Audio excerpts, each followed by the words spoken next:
En toute révérence, méconnaissant le cœur de Dieu que nous a révélé le Seigneur Jésus-Christ, nous pensons que l'Éternel fut profondément ému en entendant le plaidoyer de son serviteur Moïse, car déjà l'agneau immolé avant la fondation du monde s'était offert au Père, afin de faire la propitiation pour le péché.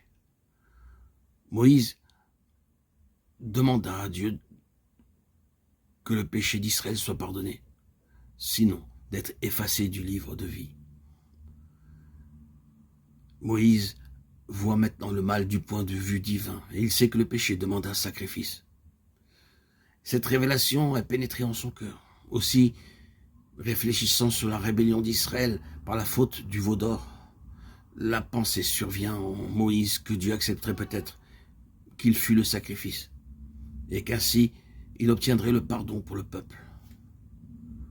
De toute façon, Moïse s'identifiait avec les Israélites, préférant souffrir avec eux que d'être sauvé sans eux.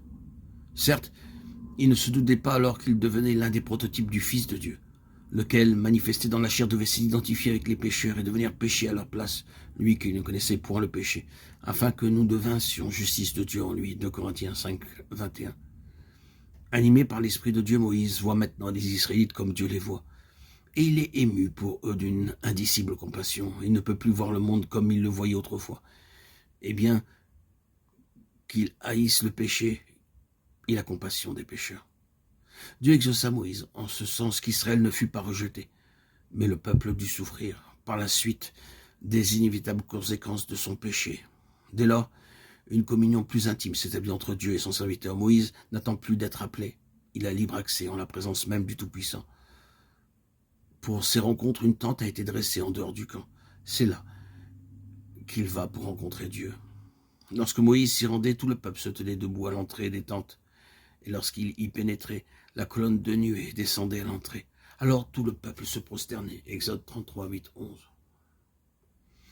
Avec mon serviteur Moïse, je parle bouche à bouche, de façon manifeste, et non en énigme. Et il contemple l'image de l'Éternel. Nombre 12, 7, 8. Les rencontres de Dieu et de Moïse furent nombreuses. D'abord, en Horeb, c'est Dieu qui avait appelé celui dont il avait voulu faire son instrument. Au sommet du Sinaï, Dieu lui révèle sa sainteté et donne la loi. Puis, il montre à Moïse le dessein du tabernacle et des objets du culte, ce tabernacle où il demeurera parmi les enfants d'Israël. De son côté, Moïse cherchait l'Éternel pour le consulter au sujet du peuple. Mais nous avons aussi le récit d'une entrevue plus intime, entrevue qui eut lieu après cet acte d'abdication totale, dont Moïse s'est fait l'instrument. Je te connais par ton nom et tu as trouvé grâce à mes yeux, avait dit Dieu à son serviteur. Maintenant donc, dit Moïse, si j'ai trouvé grâce à tes yeux, fais-moi connaître tes voies, afin que je te connaisse. Exode 33, 12, 13. Ici, Dieu lui-même est au centre de la recherche de Moïse. Ma face ira avec toi, répond l'Éternel. Alors le prophète s'enhardit à dire, je t'en prie, fais-moi voir ta gloire. Quelques paroles prononcées par le Seigneur Jésus et qui révèlent les pensées du cœur de Dieu à l'endroit des rachetés nous aident à saisir ici l'attitude de Moïse. Je leur ai donné la gloire que tu m'as donnée afin qu'ils soient un, comme nous sommes un.